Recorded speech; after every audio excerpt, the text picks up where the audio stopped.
state and you click on the eastern states, you've got a packet where you can get your legislators to run a resolution in eastern states to support this. Now, back to your point on discrimination. United States Supreme Court, just a year and a half ago, in a case called Shelby County versus Holder, said the constitutional equality of the states is essential to the harmonious operation of the republic. They said our nation was and is a union of states, equal in dignity, power, and authority. Well, think about these football games we just saw this last weekend, right? Aaron Rodgers, I mean, what an incredible guy. I mean, I know you're probably a Dallas fan. Dallas got ripped off on that call at the end. Aaron Rodgers is running off of one leg, and he's still doing amazing things. But imagine if you're fielding a football team, and you've got to field a couple of guys that just are not 100%. In fact, they're 30, 20%. Well, if you're the opposing team, you're going to exploit that all day long. Well, that's what's happening in our government right now. You've got part of your team where the states and the federal government are supposed to have healthy tension. They're supposed to be opposing one another to provide that healthy tension that keeps our system in balance. Well, if you've got a whole bunch of your team that are at extreme disability, where they only control 10, 15, 20, 30% of the land, you're going to exploit that all day long, and that's what's happening in government. Give you a perfect example. A year ago, there's something called PILT. All of you in the East are paying money, your tax dollars, to subsidize the West. It's called payment in lieu of taxes. It's payment in lieu of the taxes we would otherwise collect if the federal government kept the original promise to transfer the lands. So payment in lieu of taxes, federal government in 1976 said, hey, don't worry, this is going to be permanent, going to be mandatory. It's just as good as sovereignty. You can trust us. Well, over the last 6 years, the federal government hasn't even had a budget. And so not only is the PILT not permanent, mandatory, it's not even in the budget because they don't have it. A year ago, they didn't even put it in the continuing resolution. And these counties are now dependent upon this money that's only 13 cents on the dollar of the taxable value of their land in many cases. So they're dependent on this for public safety, education, roads, transportation. It makes you creatures of the federal government, and it's almost like the federal government has conquered the West by never letting it be truly sovereign. And I'm a Texan. I love Texas. But Texas advertises to businesses, hey, come here. We've got more open land. We've got lower taxes. So it's basically like we're a NFL, Green Bay team playing a college team when we compete against the West. I mean, you don't want Utah to go under. It's a great, beautiful state, a lot of hard work and smart people. But it's almost the analogy of Texas versus California. Look at how California is falling apart because they can't compete with Texas. Now, that's because of their socialist policies. And I understand you're saying it's not partisan. And I understand there's a lot of Democrats that want to have free, open societies and prosperity. But it is the environmental, socialist, anti-human control freaks that don't think humans should be anywhere out west. And there's the feds denying more and more access to the public lands they control. Isn't that driving the anger out west at being treated like serfs? Oh, indeed, right? Indeed. I mean, when you can't control your own land, your own water, your own resources. I'll give you an example. Okay, I got a county commissioner down in Sevier County, Commissioner Gordon Topham. A couple months ago, we're talking to him, and he says, look, my forest, a healthy forest, has 40 trees to an acre. Right now, my forest has 800 trees to an acre right now. There's so many trees, they're competing for the same resource. They're dying, they're dead all throughout the forest. This is the same all around the West. He says, I'm one spark away from losing my watershed in the second most arid state in the nation, and my community dies. And my federal partner is telling me that they're going to prevent me from protecting my community to have a viable source of water, protecting the air from being polluted, my animals from being burned up, my watershed from being destroyed. That's how serious this is. And again, that's not a partisan issue. Now, yes, there are these eco-obstructionist groups that they'll go out and all day long, they'll put out press releases and say the federal government's mismanaging the land, so we're going to sue them and extract taxpayer dollars if we win on a technicality. And they simply don't want that gravy train to end. But the states are stepping up, because this is purely a matter of the health, safety, welfare of our communities. And the United States Supreme Court, Alex, 2 years ago said that jurisdiction over health, safety, welfare is possessed by the states and not the federal government. They said the independent power of the states serves as a check on the arbitrary power of the federal government. And then they said this, Alex, they said states are separate and independent sovereigns. Sometimes they have to act like it.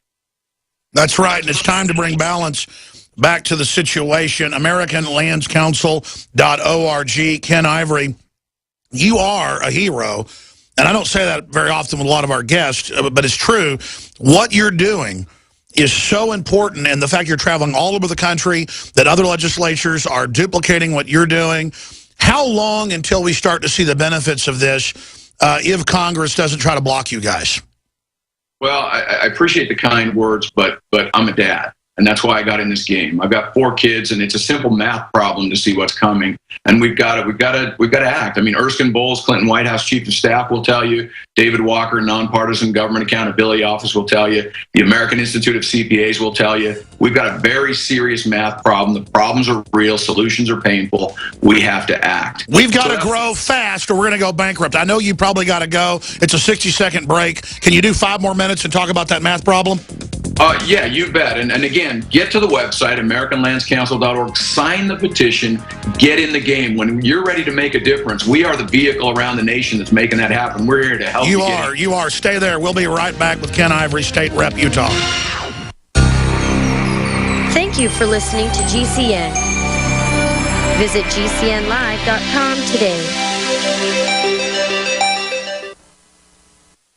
Several months back, I started taking your Mason iodine and your super meal. Prior to this, I was barely walking. Now I'm able to function as a human again. InfoWarsLife.com. You've heard the callers to the show. Your products are great. I use DNA Force. I use X2, Super Male Vitality, and Lung Cleanse.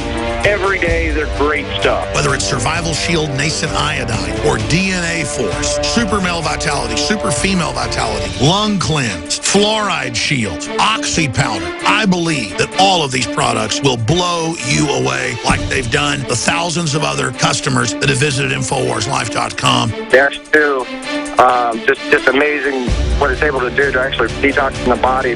It's great stuff. Check out InfoWarsLife.com today and the entire line of groundbreaking, cutting-edge, hardcore products.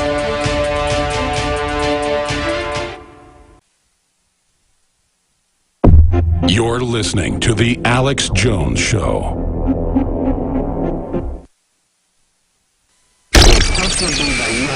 The earth, riches, and wisdom. So we have even right there. What's his name?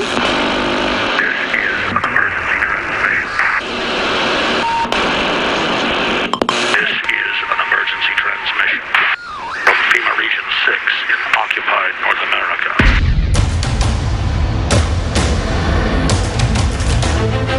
There is a war. It's happening now. It will decide the fate of humanity. The time to choose sides has come. We are the resistance. We are the InfoWar. And I'm your host, Alex Jones. Ken Ivory, Utah House Representatives. He's in District 47, AmericanLandsCouncil.org. Every legislature, every city, every county, even though it's a state matter, should be just hammered with this information, hammered with his book. This is the real prosperity. America will mathematically collapse if we don't get some serious growth. Talk about the math problem, sir, in closing in the last 5 minutes.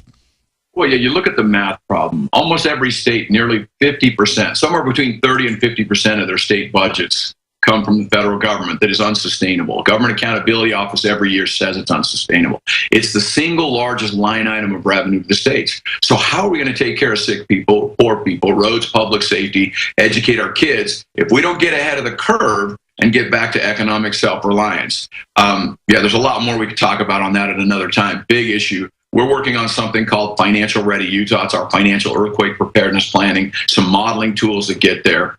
But what's really critical, we've got folks in Congress now that are stepping up. They understand this is the only solution big enough. We got folks preparing bills. We've got our own Jason Chaffetz heads the Oversight Committee. Going to start seeing some oversight on that. Congressman Bishop, the Interior Committees, and we're going to start seeing some hearings on some of these things. But critically, rights we don't know are no better than rights we don't have. And rights we don't exercise are no better than rights we don't have. They're dead. Property.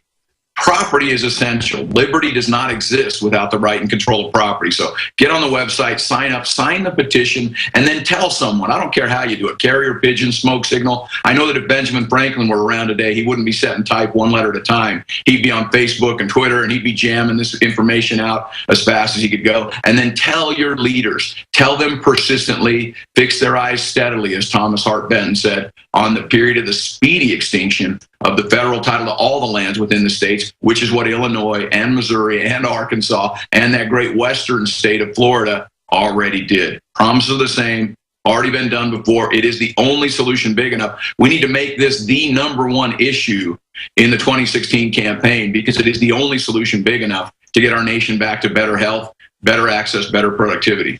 Well, look at Australia. It's beating the global curve of recession because they've got rare earth minerals being extracted, and it's not even really hurting their environment in most areas. I mean, it's such a big country like us.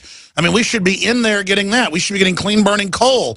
Is there any way to reverse what Clinton did, blocking all that clean-burning coal in Utah?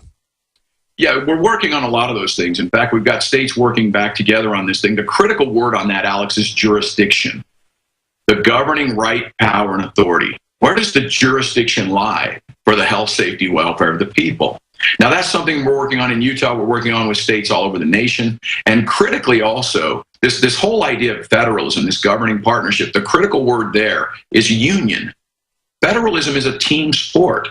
To be an independent check to the federal government, states have to start working together, both at the executive level, at the legislative level, at the attorney general level. It's happening in some instances, but we've got to get that more coordinated. Absolutely. States have got to team up. That's what some of the corrupt elements of the feds are scared of in the 1-minute closing. You sound pretty confident, though, that the system knows we're going to go bankrupt if we don't do this. The question is, can we do it fast enough? Why are you so confident?